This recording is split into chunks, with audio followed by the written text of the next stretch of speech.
Well, on that, we might as well get started. So, thank you everyone for being here on day 2 of our Kaleidoscope virtual sessions. So, thank you for still taking the plunge and joining us online. I know everyone would prefer to be face to face, but it seems that everyone yesterday, from what I could see, has really enjoyed it and also really made the effort to make this part of their, I guess, PD routine. So, this is put on by Patricia Robson and Tanya Sileta, if I pronounced the last name correctly on the emphasis. And they are the Virtual Therapeutic Recreation Programs and Placement Session. If you want to flip to the next slide for our housekeeping. Thanks. So as a reminder, this is being recorded. So if you do not want to be recorded, please just turn your camera off, and the recordings will be made available on the same space afterwards. Please keep your microphone muted unless you do have a question or either of the moderators ask a question, then of course unmute yourself. Feel free to use the chat feature. I will maintain moderating that as well as letting anybody in should you leave or come back or there's other people. And at the end, there will be an evaluation sent to you. So please do take the time to complete that for us. And now, on to Patricia and Tanya. Thanks, Sarah. I'm hearing talking in the background. Is anyone else? I'm not sure where it's coming from. Oh, okay. Thanks, Sarah.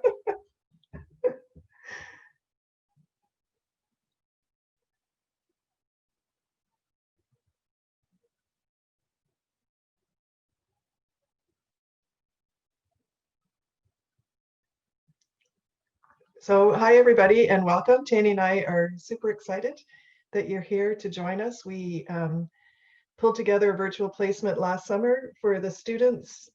We did have other faculty, such as Jennifer Stern, who's on the call, give some input at the beginning, and it really was a last minute, what are we going to do with our students? How is this going to happen? But by the end, we feel it was a really successful adventure.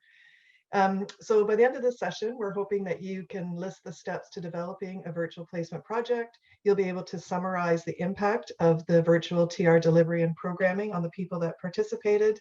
And we will discuss the lessons learned from the project. So if we were to do it again, what would we do differently? So we are going to talk about assessing the impact of the closures, planning for the virtual placement, implementing it, evaluating. We'll have a discussion and reflection on what we reflected on and any recommendations. And of course, if you have questions and answers, we have some time at the end for that. So I'm Patricia Robson. I'm the program coordinator and faculty of the Therapeutic Rec program. I recently completed my master's in therapeutic recreation, and I'm excited to work with Tanya on this project. And also Jennifer is a very seasoned faculty member at Algonquin College, and she brings a lot to our program as well. So it's a great team, and the other faculty, of course, as well, but it's a great team that we work with. Yeah, and I'm Tanya Sileta. So I'm a part-time faculty in the program. I also am, so I was over the summer one of the student placement monitors, and am as well for the current students completing the fall internships. And I'm also a private practice owner, so I practice recreation therapy in the community.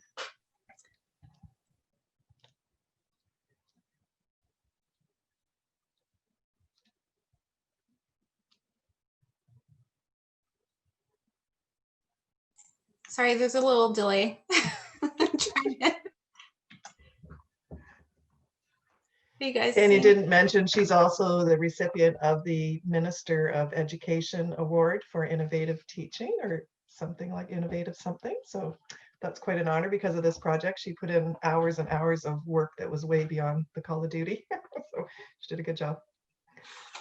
Thank you, Patricia. She gets embarrassed every time I say that.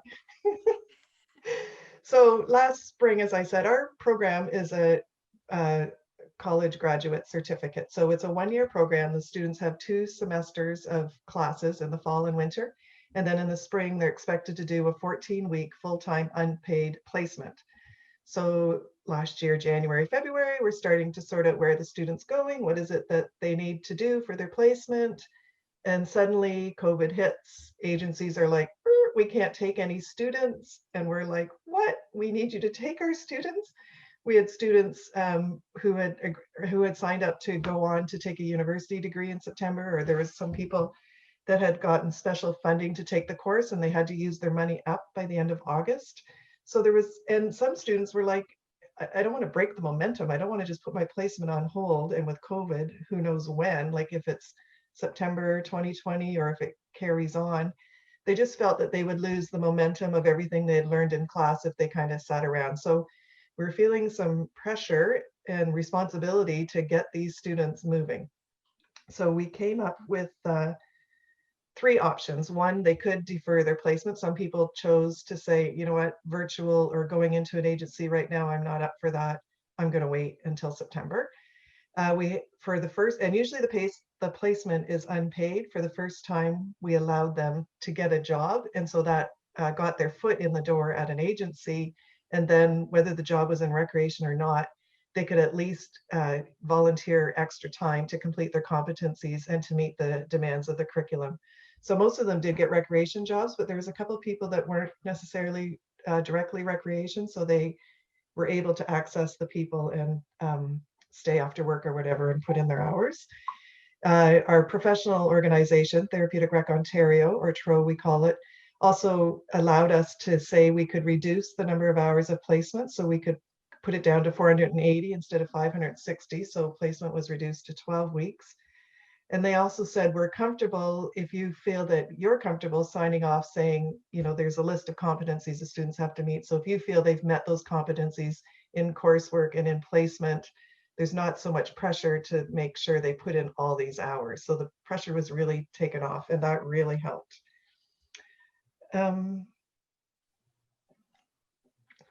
So we had 19 students in the program. 7 of them found jobs and were successful in completing their placement.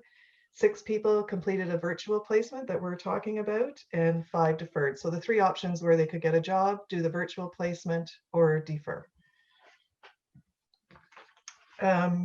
So when we started planning, we did pull together faculty and talk to our chair, and it's like, oh, we have this great idea. What do you think? And everybody is saying, wow, what are you talking about? Virtual at that time was so unknown and nobody was doing it. And we're like, we're sure it can work. We're confident. So we carried on. We reviewed all the standards, the ministries of colleges and university standards, just to make sure we could still meet all the expectations of the program. We worked with TRO closely, and I also met with other program coordinators of the Therapeutic Rec, just to see what are other schools doing that are offering the same credential. We submitted our documents to the college's risk management committee. It was important to make sure that students were covered still under workman's comp or anything else like that. We had to adapt some of the assignments because a lot of agencies weren't letting people run big group programs, and one of the assignments is leading groups. So we just had to adapt some assignments. And Tanya, because she runs her own business, this really was like setting up a private agency. She was instrumental in developing the intake forms, the waivers and confidentiality. We created evaluation surveys. We really wanted to collect data to determine the effectiveness of our program. And assessment tools were adapted to make sure that the students could use them virtually. Yeah, so once we began, as Patricia mentioned, we had to develop all the supporting documents, which really helped to run things smoothly once the students came in. So we had to do a little bit more work at the beginning, making sure that we're understanding and reviewing, you know, the list of expected competencies and determining anything that need to be adapted to virtual. So that was mainly our focus at the beginning, and we really wanted to also be able to support the students throughout because it was a lot of unknown, both for us and for the students. We wanted to make sure we were able to support them and provide proper resources as well. So once they got started in placement, we had Microsoft Teams set up for our students.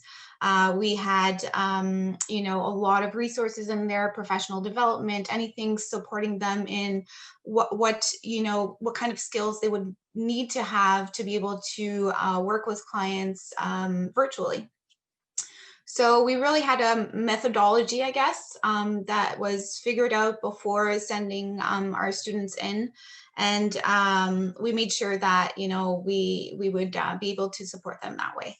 And when, once we actually had that all in place, we, you know, obviously had our students, we informed our students about the option.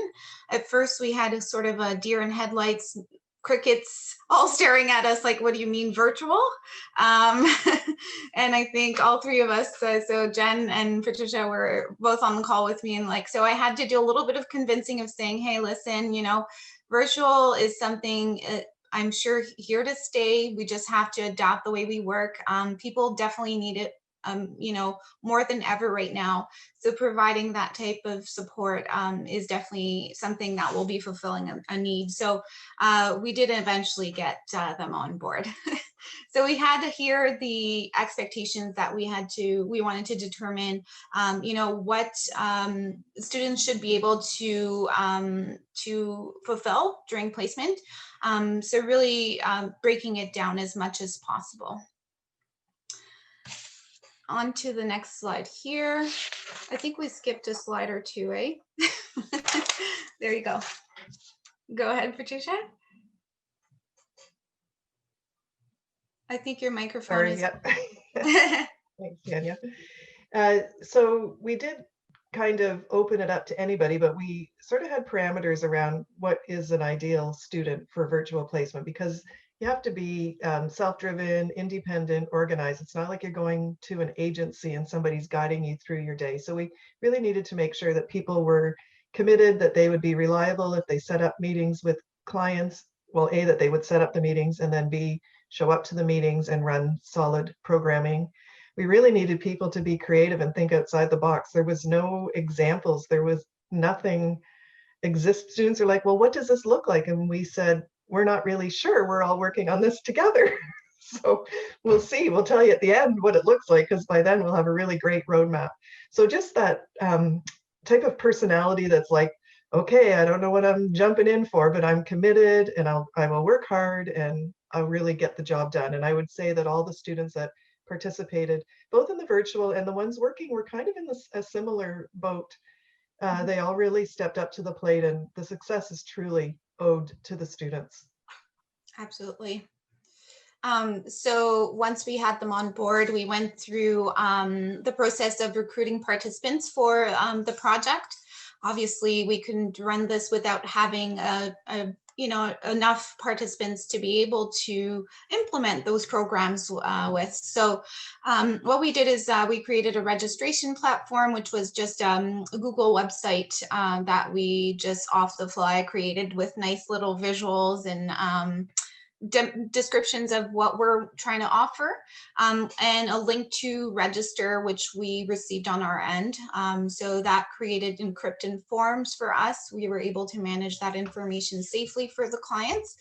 And then so creating that first, and then, you know, making sure that we have some you know, advertising for the initiative as well. So we created a few posters for that, which was shared amongst our networks, both with, for example, amongst our families, any networks, organizations that we work with that we knew maybe had people that would benefit from. So we really did like an advertisement blast for the initiative. And we had determined early on that we really needed a high number of participants. We needed at least, we were saying at first, up to 80 participants for our students to have a proper caseload to work with, and not only just 1 or 2 participants on their caseload, but we want to aim for at least maybe 10. So we wanted to make sure that we really shared that widespread and as much as possible. And then the further steps were basically collecting the intake forms through the registration platform.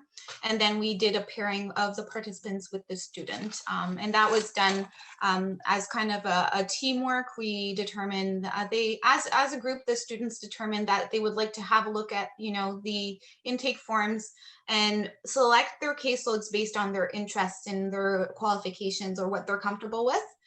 Which really made it an interesting experience for them, because typically if you're working in an agency, you would work with a specific population, right? Whereas now they had the ability to say, I'd love to work with an individual that has, mental health needs, and then have on the same caseload someone who has like a physical disability, for example. So it was interesting in that sense where they were able to determine their caseload and agree amongst each other who would be working with which clients. So that was very interesting for sure. Moving along, I think we shared here. So this is one of the advertisements we had. So it was offering free online sessions, 12-week student-led pilot project.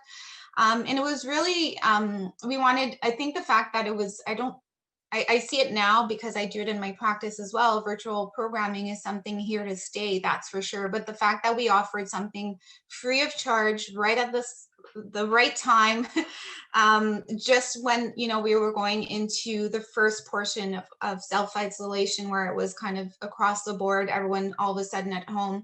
So having that support at that right time was really, I think, essential in also the success of the program. Into implementing, with students from day one. There's a very long delay on my end. I'm sorry about the slides here.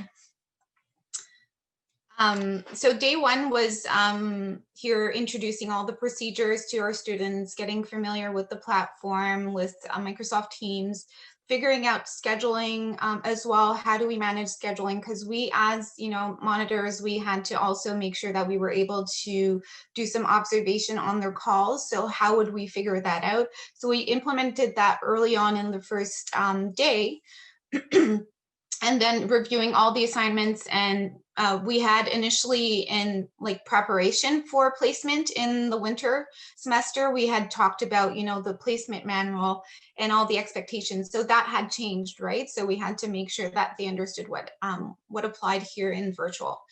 And then in first weeks, we really tried to determine here a very regular schedule and meeting every day, doing any kind of professional development that would support them before they start meeting with clients. And we did, Patricia and I did a few mock interviews with individuals in our community that were willing to participate.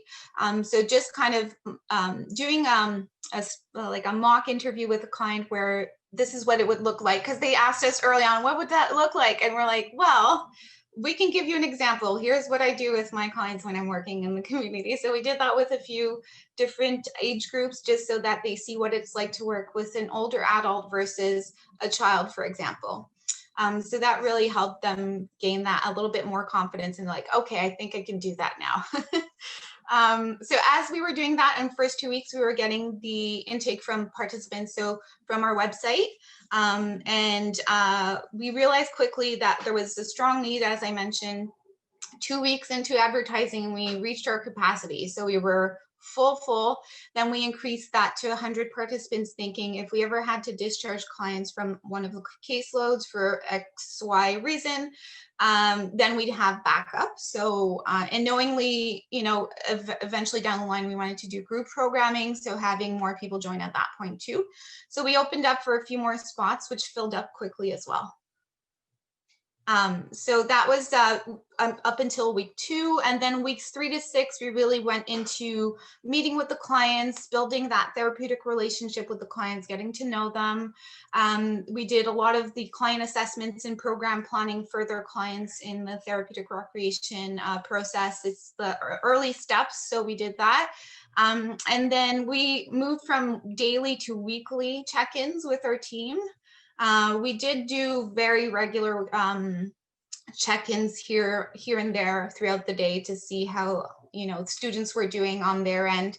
And as we were doing that, we were also monitoring on a number of calls. We determined, a number of calls that we would want to sit on daily or weekly to make sure that we're a little bit for quality control, for student support, feedback as well.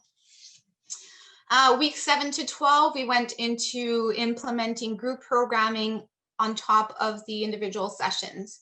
So in that, what we determined with the students, and that's what's fun about this whole experience, is we really sat down and figured out, what do you guys think will work?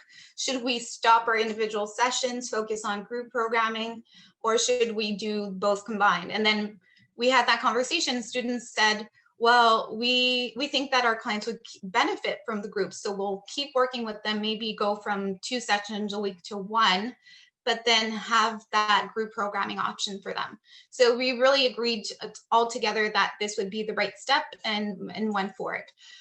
So some clients got discharged from the caseload just out of basically agreement amongst client and student, or kept going into groups. And then again, we still had the weekly individual check-ins with our students, and then our group meetings as well. And then throughout, we had our midterm and final performance review as well, which was determining whether or not they met the competencies when working with the clients, and within their work ethic as well in doing this virtual placement. So there you go. This was, so one of our students, as a special project, created this wonderful visual. So these were the group programs that we offered to our participants. As you can see, it was very diverse. We had anything from virtual tourism to traditional West African dance, right? So very, very diverse. Our participants were really, really pleased with the options. We had other people join in from the community at that point that just simply said, wow, I just want to try this. It looks so much fun. So it was great to also offer an opportunity for example, one student leading the program and having, so for example, Sheila doing virtual tourism and having Monica with one of her clients joining in onto Sheila's group to do some observation of her client during another session. So that offered another perspective there for sure. So this was our group programming portion. Here you are. Off to you, Patricia. Thanks, Tanya. So evaluating the placement, we did collect data from the beginning until the end, and we have not had an opportunity to review it yet. That's on our little to-do list. However, on day 1, the students were very hesitant, very anxious, saying, I don't know if I did the right thing. I'm not sure I really want to commit to this. They were just like, I have no idea what is going on here and what we're going to do. But within 2 or 3 days even, but definitely by the end of week 2, they were much more confident, and they're like, okay, yeah, I'm getting the hang of this. I'm going to jump right in. So we did have the students write a daily or weekly log just to talk about their feelings and anxieties and how they felt the placement was going, just so that we could kind of track their feelings across the 12 weeks. We had the participants complete a pre and post survey, so just quick wellness questions just to determine if any of the programs, the individuals or groups actually made an impact and made a difference. The students were expected to do a self-assessment, and this aligned up with the competencies I was talking about earlier from TRO. So going into the placement, how confident were they completing an assessment, implementing programs, evaluating, working with clients? They were expected to maintain files on the client. So there's the whole confidentiality, writing progress notes, writing complete assessments. So we really gave them the full experience if they were working at an agency. And they're expected to self-evaluate. How did they feel about that at the beginning, the middle, and at the end? And then at the very end, actually we did this in the middle as well. We collected feedback from the participants, the students, and the faculty involved. And we were able to, because we had almost the same number of students that were working versus the ones in virtual placement, we collected this data from both groups. And we just are planning to compare the 2 groups and hoping that everybody is kind of feeling that their placement was as valuable and productive, whether they were in a face-to-face at an agency or completing a virtual placement, which our feedback so far indicates that it is. So I think that was it for the feedback. We do have some testimonials that Tanya's going to talk about. Yeah, so we collected them in different ways. So we had, as Patricia mentioned, the midpoint and then final time where they were able to share like more structured collecting those testimonials. Throughout, we had some clients reach out through email or even after a session saying, this is wonderful, I needed this so much, kind of just informal. These two testimonials were collected through the more formal collection here. So just overall, and I probably won't take that much time going into reading all of our testimonials here, but just overall really having that, just noticing the impact that a program like this had on the new reality that people were living during this pandemic. So really across the board, we got individuals who really said this was like it provided context, it provided, some predictability in my schedule, whereas all of a sudden they were at home, didn't know what to do. So it was really interesting to see that response that we thought we expected that to happen, but to have like those words written so clearly as what it really gave them, in return. So it was great to see that for sure. And we also evaluated at one point, just to add the fact that also we were trying to evaluate whether or not they were able to develop that therapeutic relationship with the student and feel connected. And we were able to determine, actually, that was one of the questions in our form that came back 100% positive. Every single person clicked yes on that answer. So it was really fun to see that we weren't completely wrong by thinking that this would be beneficial for everyone. So Patricia, do you want to go into the recommendations? Yes, thanks, Tanya. I do have to say my mom was a participant in this program, and she raved about the students she was working with, the groups, like just she couldn't say enough, and it really did give her structure to her day, her week. So she just found it amazing, and I think most of the people found that as well. The only issue that we really had was people have to be tech savvy. They have to be able to get in to Zoom. And Sheila, the student who ran the group, the tourism travel, it was all seniors, and she spent the first 10 to 15 minutes of the group phoning them and, okay, Audrey, on your iPad, you need to click this button. And we're like, and who's my mom? And my mom would phone me, Trisha, I can't get in. I'm like, Mom, I don't know what you want me to do. I can't see your computer. So there is, I think that's kind of the only barrier, is if somebody truly can't figure out or doesn't have somebody in their home to help them. Unfortunately, there's not a lot we can do, but I know the students really stepped up to the plate and really tried to make it as easy as possible to participate. So I guess going forward, we would develop, I think there was some peer mentoring in sort of naturally built in, as Tanya was talking about, but I think I would formalize that a lot more. And in the beginning weeks, have students work together. We had them all individually complete assessments and meet their clients. And I think I might start that a little slower and have them have a partner or an observer, just so they can learn from each other and say, oh, that's a great idea, cool, or whatever. Because at the workplace, you'd be doing that. You would follow someone.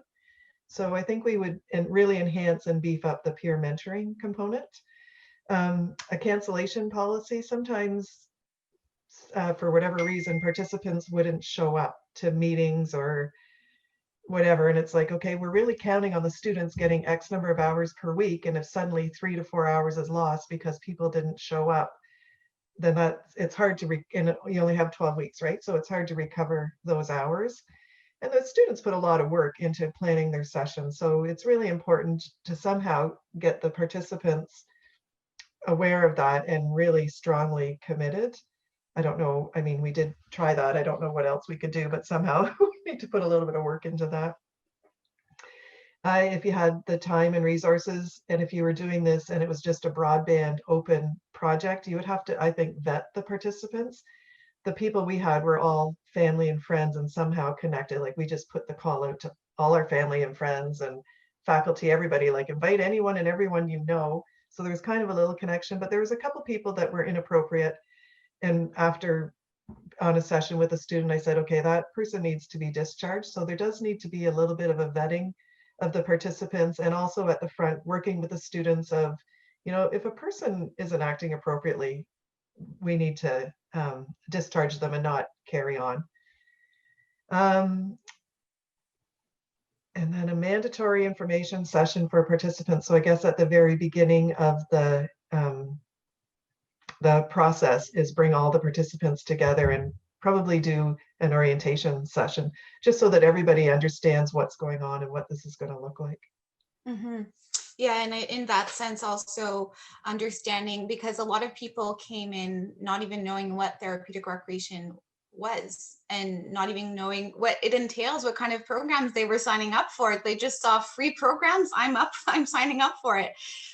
So in a way, having that opportunity in the future, if we were to do it again, opportunity to meet with individuals that are interested, and also at that point perhaps mentioning those cancellation policies and everything like that. So having an opportunity to communicate those policies, which aftermath we thought, why didn't we do that? So into the discussion, what we thought here would be interesting to mention was, the initial weeks really supported the whole project. So making sure that we built that team and making sure that our students felt that we had a team working together, but virtually, really here supported throughout, because it created that baseline of, we're here, we're in this together. We're here to support you as faculty as well, and making sure that we can rely on each other and support each other. So really, that building that team atmosphere, we believe was really essential in the early success of the program. When also chatting about how it went after giving that feedback portion, we did a feedback session with our students as well, and some of the points that came up were about the support. So monitoring, yes, but also mentoring students. What we had as a role was beyond even teaching. I feel like I've developed a personal connection with them because we were seeing them daily, right? And we were supporting them daily in their struggles and the challenges they had with some clients. So feeling that we were there for them was really interesting to see, and being able to be honest with us. Whereas, if you don't have that relationship with your prof, sometimes you'll be like, oh, I really don't know how to deal with this, but I'm shy, or I feel like I can't really share that feeling with them. But that at this point it was like, listen, Tanya, I am struggling with this client. What am I going to do? Right. And then we'd sit down and just like brainstorm together. So that was really interesting to see as well. The incorporation of virtual TR into the curriculum, I'll have Patricia share that with you. But the last point here being creating that workspace. So whether it's creating the workspace that we had as a team on Microsoft Teams, but also making sure that our students understood that their workspace was also the room they were doing the session in. So making sure that that space is a safe space both for them and the client, and making sure that that space was also like behind closed doors for confidentiality and stuff like that. So making sure that that was understood early on. And the workspace that we had together was also all about like finding ways of keeping that confidentiality across the board. So different elements we talked about. I'll let Patricia share about the TR, in the virtual into TR curriculum, and then share my perspective about virtual services of the future. Thanks, Tanya. Some feedback that we did get about creating the workspace that's kind of interesting. 2 students reported back saying they they felt uncomfortable having people come into their homes. They felt that the people were coming into their homes and invading their private space. So we were like, wow, okay. So that is something that needs to be, I think, in the discussion if you were to do this again, is are you okay with having people come into your home, even though it's virtual? Some people felt there was a bit of a line there. So that was kind of interesting feedback. So moving forward, we are jumping on this bandwagon because, as Tanya said earlier, we really believe that virtual services are here to stay. Even if COVID clears up, there's lots of people that live in small towns, remote areas, or they're just not comfortable going out, or physically they can't get out of their homes. There's so many reasons why people are socially isolated. And it's an opportunity to help those people and really reach out to anybody and everybody. So we're training the students this year so that next year in April, if this happens again, they're not all in la la land. But so we've really incorporated virtual TR into the curriculum. So for example, in their assessment course, the students had to complete a virtual assessment interview, and they were able to access some of the participants that we had this summer. So they were total strangers, interview somebody using a virtual tool like Zoom and complete your assessment. Also in the leadership course, the students are leading activities. We're using Facebook, and they're setting up events so that the Zoom link is there, and we're going to share it with all our family and friends and extensions. And so it's getting that practice session of, okay, you've already done this with your classmate and your family and friends, so they hopefully will feel more prepared next spring. Or if they go into the workforce and they end up, there's still lots of agencies that are offering programs virtually. So we're just trying to build those skills into the curriculum now so that the students are ready, whether it's a virtual placement or when they graduate. Oh, Jennifer has a question. Or can I just continue on with what Patricia's saying, is that in my courses that I teach for this program, I've set up virtual tours of our agencies. Normally we do live tours with the students. We take them into the agencies. So just a couple weeks ago, my students were on the receiving end of a virtual tour of the Ottawa Rehab Center. And they're also sort of learning that those agencies themselves are also doing these virtual placements or virtual learning for their clients. So they spent a couple hours learning from actual therapeutic recreationists who are currently using these methods because their clients are social distancing. Their clients are not in a health position to come into their facility. So the true rec therapists are out there who are working in their agencies are also doing this virtual therapy as well. So we're able to incorporate that type of learning into the classroom so that they see that this is becoming, as Patricia and Tanya are saying, not the norm forever, but it's going to be a choice that's going to stick around for quite a long time, and a good choice for multiple reasons. So we're also able to do that in the classroom, which I think is kind of goes along with what Patricia was saying. That's great. Thanks, Jennifer. Yeah, no, that's great. I was actually going to say, that I'm seeing that in my practice now where, I went back from after this busy summer running with, this program with the students and Patricia and things slowing down suddenly in my private practice because I did in-home services. So it was, kind of shifting to virtual slowly for my business portion, but I wanted to focus my attention to this project. So I said, okay, let's shift, but later. But I saw a very sudden increase, even going into, so after the summer project ended, where we had a huge number of participants, shifting to my private practice and seeing another boom of needs, even later on in the year, where it's like you've been already 3, 4, 5, 6 months in this, and people still feel the need to access this type of support. We have a lot of families right now reaching out to like our team now and saying, they even just additional stimulation. We have a lot of families who are experiencing caregiver fatigue, for example. They don't know what to do to support their parent who's in long-term care that has access to no activities whatsoever, very limited, and not being able to visit them more than once a week with the testing involved and everything. So being stuck in that constant, like, I don't know how to support my parent, for example, and they need some stimulation. They need, something exciting to look forward to, in their days. So being able to provide that right now is huge for those families. And I'm giving one example amongst many.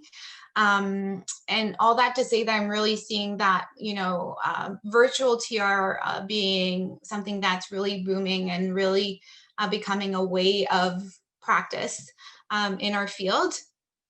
And I think that that shift of perspective is something that we're noticing as well across the board in our practice and in therapeutic recreation in general, because both our national Canadian Therapeutic Recreation Association and Therapeutic Recreation Ontario are jumping on board on providing a lot more support for practitioners that are wanting to offer virtual services. So I think that TR and virtual TR is here to stay, absolutely.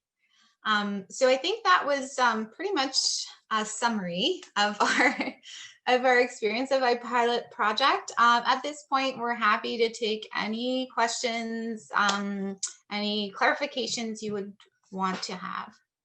Yes, Sarah. Because I have background knowledge, I don't know how many people here do, but that's been great to hear how much that was been able to flip into that, as everyone calls it, the new reality. And I'm wondering if, in terms of curriculum, if obviously this cohort, they had to do all of their studies face-to-face, and then all of a sudden make that switch to a virtual space for their actual placements. If now you're thinking that throughout the curriculum in the previous levels, that little pieces of virtual, I guess, practice and virtual skills will sort of change in the curriculum, or will they just have the opportunity in placement to do, say, face-to-face or virtual, or even a combination? I'm just kind of thinking long-term how you might see these changes. Patricia, do you want to share from your perspective? I do. I think the changes are here to stay, and embedding the virtual skills right in the curriculum along with face-to-face, so that students are getting both levels of skills. We're kind of doing it as an ad hoc, and I thought this would be, and I was going to reach out to Sarah, this would be a great just a little research paper of what are people doing to incorporate virtual into the curriculum, and what skills is it that employers are looking for, so that we can make sure that the grads are meeting the demands of the community. We feel that we've got a pretty good finger on the pulse, but who knows, maybe we don't. Yeah, it sounds like also a great opportunity to start also more, like, even more fully embracing like the principles of UDL, in that students having that choice, removing whatever barrier they have, and they can complete it face-to-face or virtually, or even like piecemeal and a bit of both, kind of creating what works best for them and where they see themselves in the future. Yeah, I think a virtual placement comes down to funding. We really did it on a shoestring budget, and Tanya was probably working for about 50 cents an hour last summer. So I think if this becomes a permanent tool, then there has to be more resources brought into it. We've set the pilot, and we really set some groundwork here. Well done, and congratulations. I'll leave it to anyone else.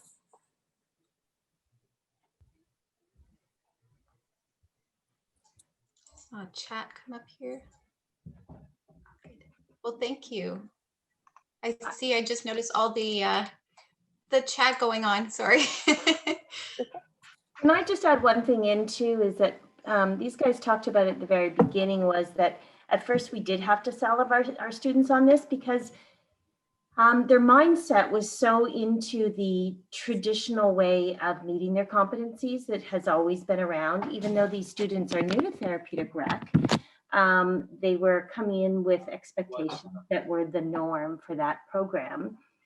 And it was a little bit of a sell, but what we really were able to do was to allow them to see the positive sides of this, and that their ability to become even stronger rec therapists because of this experience was something I think the three of us truly, truly believed in. We weren't just trying to sell them on this, because they did have options. What we were trying to say is that if you do this and manage what we're sort of looking at, your skills will be unbelievable. Their ability to be independent thinkers, their ability to be creative, to create programs that nobody else has ever done. I said to them, truly, I would hire you because I know that you were successful at this, like nobody else has been before. And I think, that's only going to go for so many years, because as we move forward, more and more and more of them are going to get these skills. But the light bulb went off for them. I remember this meeting, and all of a sudden the mood switched over to, oh, yeah, that makes sense to us now. They are the driving force in this industry right now. And we were giving them opportunity to even rise above that. And I think some of them really realized they had all those, abilities that Tanya had in a slide that showed that they could be independent and be on a team and be creative, which is what we expect of our students, but even rising above that. And if you have students, the rest of you guys who, are doing this type of thing, or you're having to convince some of them, getting them to switch their mindset into the fact that they're actually going to be well above the norm, I think really went a long way for our gang, at least. Absolutely. I can only agree. And to kind of push on what you said about hireability, I guess, is the best example is once I started seeing the influx of clients coming to my private practice, I actually reached out to some of to all our cohort of students, saying I would be hiring, for some part-time positions. And it was just obvious to me that I knew certain students had the skill for virtual support, whereas some may have been great in the classroom, had great personalities, but I'd be thinking, well, do they know how to interact virtually with a client? So that was really evident to me, of saying, I know exactly whoever applied, I knew exactly who I could rely on moving forward, and then giving them that opportunity for a first opportunity as a job in the field too. So definitely something that was beneficial to them in the long run.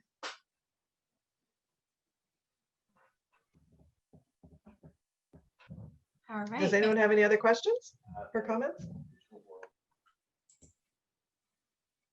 Well, we really appreciate your time today, and Tanya and I are always excited to talk about this. So if you feel you have questions later, or you want to have a little meeting, we'd be happy for you to pick our brains. Absolutely. Thank you so much, Patricia. Thank you, Tanya. This has been great. Really positive comments in the chat as well. For everyone else, thank you very much for attending. If you are interested in further sessions, there is a variety to choose from at 11. And if you want to take it easy over your lunch break, there is our closing music trivia with LTS's own Rob Kershaw. So once again, thank you very much, everyone. Okay. And TGIF, happy Friday. Happy Halloween. Thanks, Tanya, Patricia. Thank you. Thanks, Doug. Bye. Thanks for joining. Thank you.